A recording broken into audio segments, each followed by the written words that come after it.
है महाभारत में गुंजन सत्य की झनकार की, छल कपट की साजिशों और मिथ्या धमकी हार की। आओ हम सब मिल के बूझें इतिहास इस इतिहास का। 18 दिन का महाभारत का युद्ध अब समाप्त हो गया था। सभी पांडव और श्री कृष्ण हस्तिनापुर लौट आए। युधिष्ठिर ने धृतराष्ट्र के पांव छुए और उनसे माफ़ी मांगी। धृतराष्ट्र ने युधिष्ठिर को गले लगाया और उन्हें माफ़ कर दिया। तब उन्होंने युधिष्ठिर से कहा कि भीम को मेरे सामने लेकर आओ। तब श्री कृष्ण ने एक लोहे का बनाया हुआ पुतला जो कि भीम के शरीर जितना बड़ा था धृतराष्ट्र के आगे कर दिया। धृतराष्ट्र ने गले लगाने के बहाने उस पुतले को इतनी ज़ोर से दबाया कि वह चकनाचूर हो गया और उन्होंने सोचा कि अब भीम मर गया है और वे ज़ोर ज़ोर से रोने लगे। तब श्री कृष्ण ने कहा कि मैं जानता था कि आप भीम से बहुत नाराज़ हैं, इसीलिए मैंने भीम की जगह आपके सामने भीम का एक पुतला कर दिया था। यह जानकर कि भीम बच गया, धृतराष्ट्र खुश हुए और फिर युधिष्ठिर ने गांधारी के चरण स्पर्श करे और उनसे भी माफ़ी मांगी।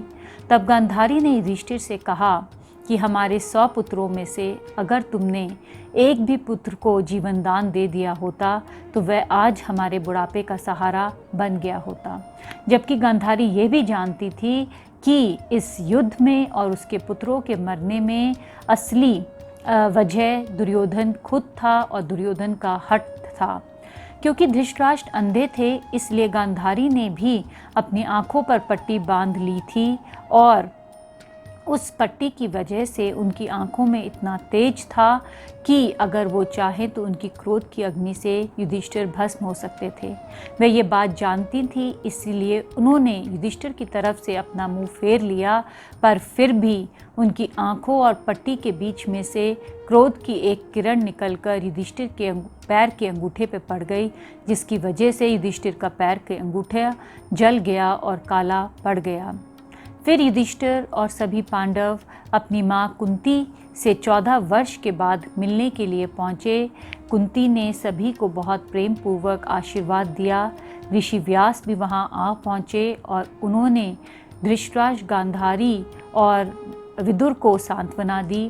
फिर धृतराष्ट्र के कहने पर युधिष्ठिर ने सभी पुण्य आत्माओं की अंत्येष्टि की। तब कुंती ने युधिष्ठिर से कहा कि तुम कर्ण का भी तर्पण करो। यह सुनकर युधिष्ठिर को बहुत आश्चर्य हुआ। तब कुंती ने बताया कि वह तुम सबका सबसे बड़ा भाई था।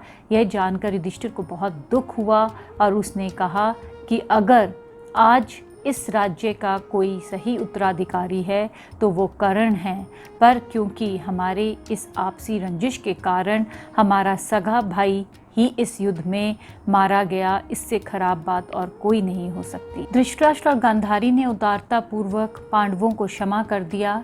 शोक की अवधि पूरी होने के बाद आचार्य धम्य ने युधिष्ठिर का हस्तिनापुर का राज्याभिषेक कराया और फिर श्री कृष्ण ने युधिष्ठिर से कहा कि अब अंतिम समय के लिए तुम्हें भीष्म पितामह से जाकर मिलना चाहिए।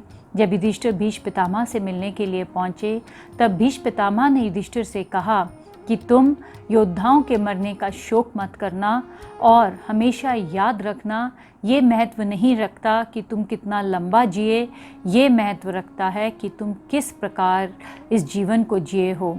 इसीलिए इस जीवन में हमेशा श्रेष्ठ कर्म करना और एक सच्चे और आदर्श राजा के रूप में तुम हस्तिनापुर पे राज्य करना। भीष्म पितामह की बात सुनकर युधिष्ठिर के मन को कुछ शांति मिली और जब फिर सूर्य उत्तरायण की तरफ चले तब भीष्म पितामह ने अपने प्राण त्याग दिए।